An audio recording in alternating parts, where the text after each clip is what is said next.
It is now time for questions and comments from the board. Do any board members have questions or comments? Who wants to start? You go first. Go ahead. Okay. Ms. Grayson? Got a few things. So thank you. Thank you to everybody for speaking your truth. First, I want to disclose who I am. Some folks know, some folks don't, but I am a mom in the district too. I have a 6th grader. I'm reminded of a story that I'm going to share. I'm going to make it brief. When my son was in elementary, I don't remember what grade, he got some assignment and he learned about Mae Jemison, Black woman astronaut. And he came home so excited. People like you go to space. He's a mixed boy. And it really opened up a whole world to him that I didn't even know what was missing. You know, someone that someone that looked like his mom was represented in education and could do amazing things.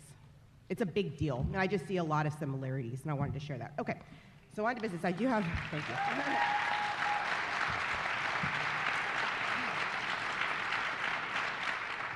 So just a couple of pretty direct questions. So it's my understanding, for the record, that the FAIR Act passed back in 2012, correct? Yes. Okay, and materials were, the reason why we're just now doing this adoption is because materials were not approved by the state of California for us to choose from until 2017, is that correct? Okay. Uh-oh. Okay, yes, that is correct. State board approved materials occurred in 2017. Thank you. Is it correct that the FAIR Act is indeed state law?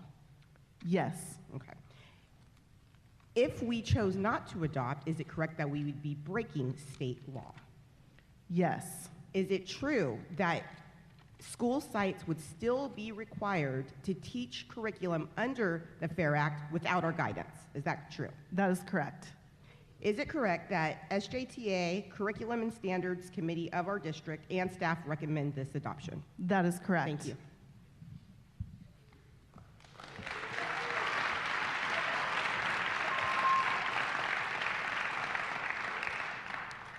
Ms. Viescas? Thank you to staff for all of your work that's gone into this, and also thank you to everyone who came to participate in this discussion. This has certainly been the most well-attended and exciting group. Just a reminder, we're here every other week. We got other stuff too. Come on back. Again, thank you. Just a little bit, also kind of wanted to disclose some information about me as well. I grew up relatively poor with a single mother, and I remember most of growing up not really understanding what the confusion was or what the challenge was for kids that were lucky enough to have 2 moms or 2 dads. Because in my household, it was just my mom, and I would have happily taken another parent of any other gender that would have supported me and loved me. And in fact, it took a village to get me through school and as a first-generation college student through college and back here where I am so proud to now have graduated from Maryland and be back up on this dais. And I remember distinctly one of the first books I read was a freshman in high school. It was The House on Mango Street. And it was the first time I had seen anybody with a story like me in a book that I had to read for school. And I remember how much that validated my existence for me, that a story like mine was worth telling. That's still powerful for me today, and I know how important that is and how powerful that is, to see a story in a book that you can relate to. I want to say thank you to all the students who came. I want you to know that you're seen and that you're supported and that you're loved, and that as long as I'm here, we certainly won't just allow you to invisibly exist.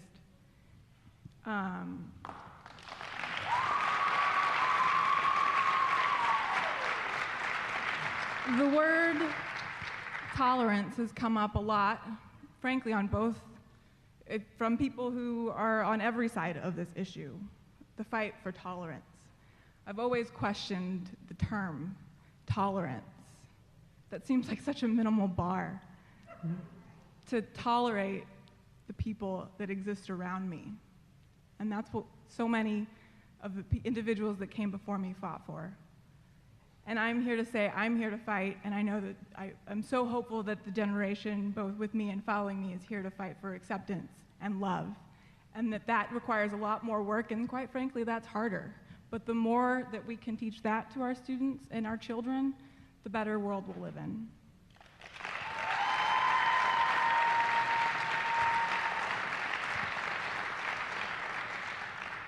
Someone made a metaphor that our children were sponges.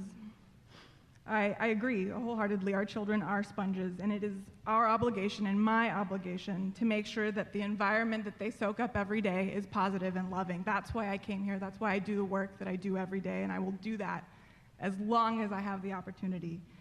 Fundamentally, diversity is our strength here in San Juan Unified, and I will always fight for that, and I will always support that.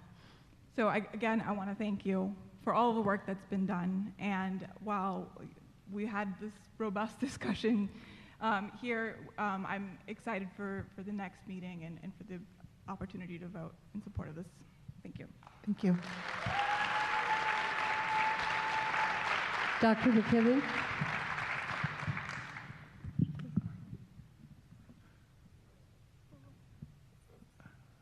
First, a personal note. I grew up in a town in Indiana where if a black man stayed overnight in our town, they would burn a cross on those people's lawn. I asked my parents, can't we do something about that? And they said it wasn't their problem.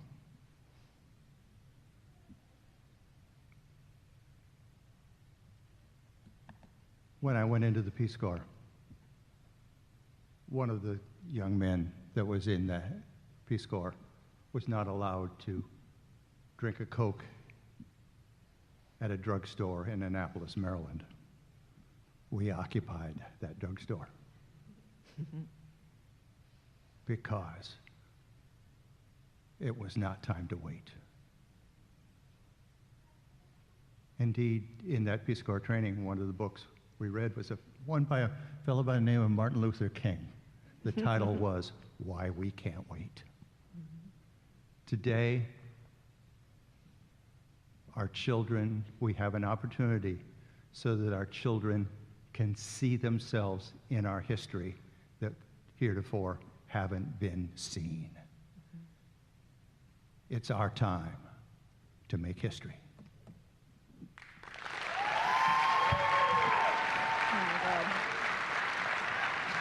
Mr. Hernandez?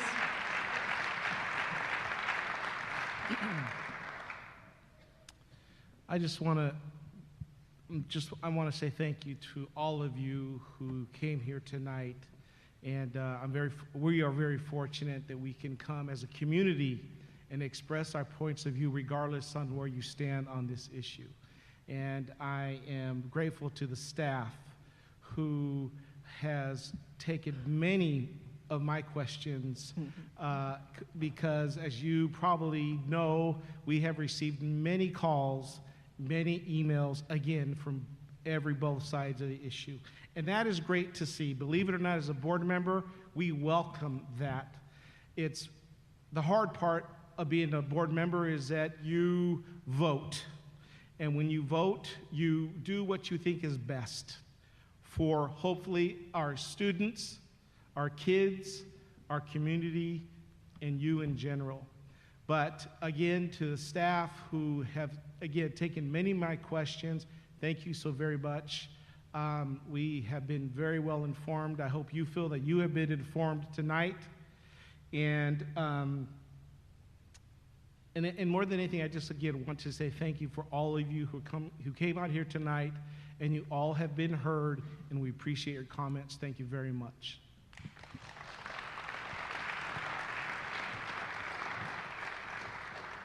I would like to echo my fellow board members' comments. First of all, to staff, thank you. You have been beyond what is expected of anybody to have gone to the number of meetings that you've gone to, answered the number of questions that you've answered, and really tried to give us the best possible information as you work through this process. To the students who spoke tonight, it takes real courage to stand up and tell your truth. And to a size of crowd that this was, I think there are adults who were intimidated, and the kids just really were able to verbalize their truth. And if you know of a student who had to leave early, because I know some of the elementary kids have already left, please convey our deep respect for what they were able to communicate. I too agree that it's important for everybody to have a voice, and that's why I asked for respect tonight, and I really thank the audience for showing respect. I think I have seen video of other board meetings discussing this topic, and they did not look like this audience, so thank you very much for that. I too have a personal story. I had two students in my first 3 years of being an elementary principal, and we're talking 36 years ago. One of the students attempted suicide, and he was in 4th grade at the time, and he said, "I can't go on. There's no one like me." And I had a conversation with his parents. I suggested counseling to provide support for him to know that he wasn't alone in the world. And it turned out that he went to see a psychiatrist, and he said, "He doesn't speak English, Mrs. Costa." And I said, "Does he speak another language?" And he said, "No, he doesn't speak me, and I need you to come and be the translator." I had to get permission in that day and age with the district to go to a nighttime appointment to be the advocate for this student after his parents said, "Yes, please go." And what he was saying is, "I feel all alone. I feel like no one sees me. I feel like no one hears me, and I feel like I am the only one." The young man, I went to multiple, as in about 10 sessions, before the therapist finally figured out what this young man was saying to him and what I was translating in terms of his just deep sorrow. And it was not unusual, but it was unusual in that point in time. And I think how this young man would have felt if he had had a curriculum that said, "You aren't alone, and you are seen, and you are valued." And for me, whether it is an LGBT student, whether it is an African American student, a Mexican American student, students from any group that has been marginalized, we need a curriculum that supports those students. Every student needs to be seen.